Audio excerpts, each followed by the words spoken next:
In 1951, I had just turned 3 and was sent to Lilliput and Gulliver, a sleepaway camp. What? How was that even possible? I guess when you have an icy mother who never interacted with you or hugged you or kissed you or, well, anything's possible. A mother who had no interest in taking care of you. At least my 8-year-old sister would be going to the same camp, and it was for 8 weeks. Somehow, when my mother, Shirley, told the camp, "You have to take my youngest daughter. She is so close to her older sister, and they cannot be separated, I promise you. Marcia won't be any trouble." They finally acquiesced, even after explaining, "We don't take children under 6." My mother turned manipulation into an art form. Oh, but yes, I survived this camp experience despite wearing a cloak of unhappiness.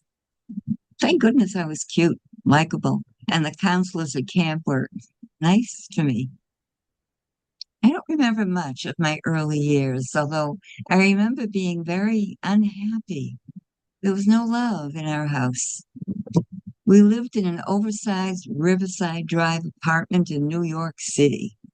Our apartment had a huge entryway with 3 bedrooms and 3 bathrooms, plus a maid's room with a bath off the large kitchen, a living room, a dining room. By today's standards, this was a mansion.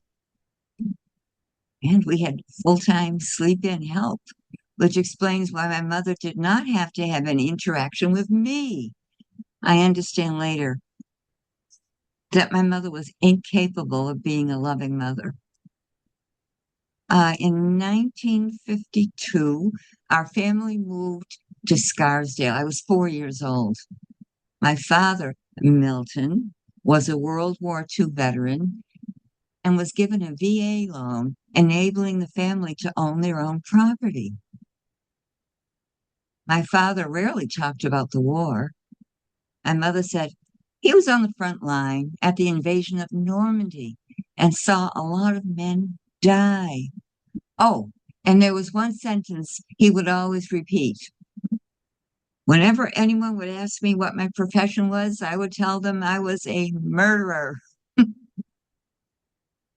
found out from my uncle that after the war, my father was asked to watch the brothels in Paris. No wonder, because my father was very good looking, and people commented that he looked like a movie star. My father was aloof, paid no attention to me. But surprisingly, one activity that he shared with me was playing softball in the backyard of our home. Apparently, he didn't care that I was a girl. He also taught me how to play golf. When I was 13, I was an assistant golf counselor at camp.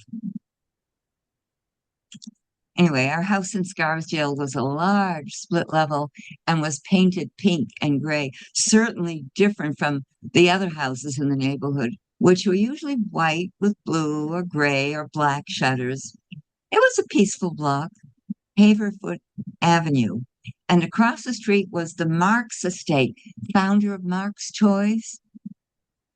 That Georgian mansion had 25 rooms sitting on 20 acres. They had horses, and my friends and I would have a good time watching them through the fence. We had a backyard with a weeping willow tree, magnolia tree, rose garden, flowers planted and tended to by our gardener. Interestingly, Mom found that cutting tulips, peonies, and lilacs and putting them in vases was a lot easier than tending to me. The good thing was that I was able to bring my teachers beautiful flowers. I must admit that as an adult, I now love flowers and making flower arrangements. Well, once we moved to Scarsdale, I began my journey of becoming independent. When I shared a room with my sister, I remember putting a line on the floor and telling her, "You cannot cross this line. If you do, I won't be nice to you. This is my half." And from the moment I attended kindergarten at the Little Red Schoolhouse, I started to find any reason to be away from our house. Can you imagine a mother saying, "You have to make your bed perfectly, and you can never sit on it, and no playing in your room"? I never felt the room was mine anyway. Mom decorated it without my input with dark yellow carpeting and wallpaper with yellow roses. The two twin beds had sage green quilted bedspreads with pillows, dust ruffle that matched the wallpaper. She never once asked me what I wanted. Thank goodness I didn't have any play dates in our house, although on the few occasions when friends came over, we did get to play. Played Clue, Stop and Shop, and played with my large collection of paper dolls down in the damp, cold basement. Ugh, we had no choice. That was the only option if we wanted to play indoors. But even with my life mainly outside of the house, I was miserable. I kept hitting a wall when trying to get emotional support from my parents. You'd think they would want to see their daughter playing Mrs. Darling and Peter Pan in the school play, but that never happened. Mother also opted out of being a Girl Scout or class mother. But then, why did she turn around and do this for my sister? Did she ever think to herself, well, Marcia is so independent, she doesn't need my help? Then finally, a major realization occurred. I noticed that when I came home from school, my mother was still in bed. And get this, she expected me to take care of her, bring her tea. Why couldn't she do those things for herself? Well, I soon found out. During my scavenger hunt for toiletries in the bathroom that she had demanded I find for her, I looked in the medicine cabinet and wow, so many pills. I was curious. I wrote a few of them down. I tried to imagine that this was some connection to her being bedridden. So I asked my friend, whose father was a doctor, to get me a physician desk reference. I couldn't believe it. My mother's drug collection included Dexedrine, Seconal, and Tuinal. Was she a drug addict? This was further evidence that I needed to separate myself from her. And so I was going to cope by going on weekly sleepovers to my friend Carol. But every once in a while, I would forget that my parents were absent to me, and I would pointlessly seek their approval. My father never got home before 7:30 each night, and at that late hour, we had a formal dinner with each course served by our housekeeper. And my parents followed that crazy cliche, children should be seen and not heard. They conversed about their day, and my sister and I were asked to be quiet and forget about any kind of affection. Talk about a controlling environment. Felt like I was in prison. Oh, couldn't wait till I grew up and I could escape. I managed to succeed academically without any input from my parents and foolishly expected accolades. I was in advanced classes in seventh and eighth grade and won second place in the Westchester County Science Fair. Then I became an insomniac and found that music was the only thing that made my nights tolerable. I would often listen to the radio till midnight. In school, we had to take an instrument in seventh grade. I decided to play the alto saxophone as I wanted to sit with the boys. Amazingly, I became the number one saxophone player in my school band. Again, seeking praise from my parents, but coming up empty-handed. I missed out on all the pleasures of my youth as my mother was controlling and cold, and my father joined her program. They never took me to museums, movies, or theater. Our family did not take family vacations. My friends did. My parents, however, traveled a great deal. They took many trips, which included going to Cuba, Russia, and a cruise around the world. I did have something that made me happy when I went to Quaker Ridge School, which went from first to eighth grade. We had a basketball team and played other schools in Scarsdale. Would you believe that from sixth to eighth grade, we never lost a game? After each game, the team would go out to lunch. Our basketball team bonded, and we still speak today. And in 1962, when I went to Scarsdale High School, my sadness and insecurity took a break. The first week of school, the star player on the football team asked me out. But I was carrying so much baggage that after a few dates, I ended the relationship. My parents had corrupted me, making me incapable of any kind of intimacy. And you'll never guess what happened next. They wanted to send me off to Europe to complete my junior and senior years. My mother actually told me, now that you're an adult, we are no longer responsible for you. You'll need to fend for yourself. At this point, Dad was following Mother's wishes. No surprise that when I was decluttering my past and I found a photo of my father, I was repulsed. I wrote on the back of the photo, I hate you. See, I was terrified of going to Europe on my own. None of my friends' parents had decided on this type of education for their children. It was only after a constant barrage of hysterical crying that my parents finally abandoned this insane idea of going to Europe. When it was time to apply to colleges, I wanted to go to a city university with a diverse population and not on the East Coast, perhaps Tulane or UCLA. But my parents, however, said I could only apply to a college within 200 miles of New York City. All of a sudden, they wanted me to be close so they could visit me. This would turn out to be another lie. They never came. They wouldn't even take me to colleges to check them out.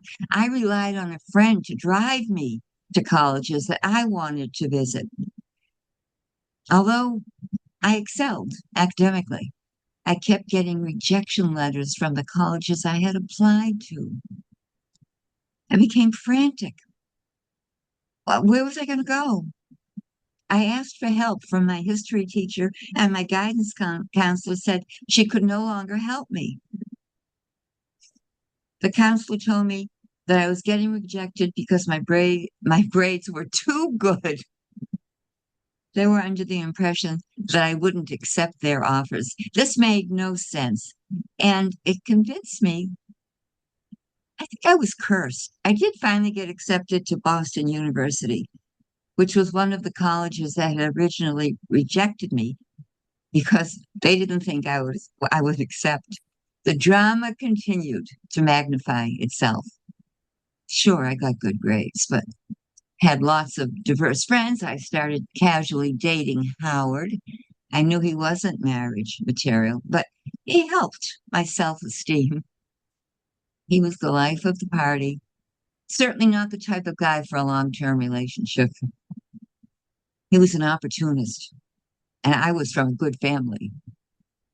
But I was still miserable until an opportunity came where I could go to Europe in my sophomore year at Boston with one of my professors and six friends for 10 weeks. Wow! I was really ready this time. And amazingly, my father said, yes. And it actually turned out to be a stupendous trip. We went to amazing museums and an opera and Van Gogh's house and the Danish gardens and even to salt mines, just to name a few places.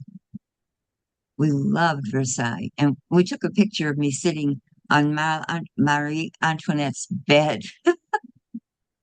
We also bought English style mini dresses and took pictures on the famous Carnaby Street. But all of this goodwill was undone when my sister notified me when I was in England that our parents invited Howard to our house. If it offered Howard a job working for him if he married you. How could my parents reach such new heights of being manipulative? As soon as I arrived home, my father informed me, you have to marry Howard, or else you can't go back to Boston University. You'll have to transfer to NYU and live at home. I was devastated. There was no way I could ever live with my parents again. And they had moved into an apartment without a bedroom for me because they had turned a second bedroom into a den. The only thing I could think of doing was to have the tour guide who I connected with on my trip to Europe come to my parents' apartment and take me out on a date. We actually both wanted to pursue the relationship when we got back to the States. I said to my dad in a loud, piercing voice, sitting on the couch in the den, don't you get it? I don't want to get married, and I want to go back to BU. My desperate cries were of no use. On a side note, my father did a Dun and Bradstreet report on Howard's father. He sat me down and told me that my future father-in-law had gotten convicted of fixing dog races by giving the dogs injections. I was even guilty of administering abortions. My reply was, and you still want me to get married? But the path was set. I had to get married. Once this was decided, my mother told me that she did not want to pay for a wedding for me, even though she gave my sister an elaborate one, and that I should elope. She even showed me where her wedding band was for me to take, but then she concocted a plan. I would get married privately in their apartment before we went to our engagement party. The party had been arranged by my future father-in-law. Once we arrived at that party, we would announce that we were already married. I wish I could tell you that I never went through with this, but uh, it all happened on a snowy night. My sister and her husband got stuck in the snow, and the rabbi was late. Even with these mishaps, my parents won. I got married. No elegant white dress for me. And then things got worse. In what was supposed to be the honeymoon suite for Howard and me, my mother did not like the room she was given at the same hotel and insisted that she stay in our suite. Bad enough, right? But the pinnacle of horrendousness came when I received my wedding gift from her. It was her pink, frilly bathrobe. I was mortified, so unhappy. But you don't want to hear a sob story, do you? You probably think, well, it was bad, but it wasn't so bad. Believe me, this was just the beginning of my crazy life. I have stories enough to fill a library, but somehow got through it and lived to tell the tale. Trust me, I wouldn't wish that life on anyone. I almost died when I was giving birth to my son, Ian. Uba, I stopped it because you probably need something to drink. Yes, I do.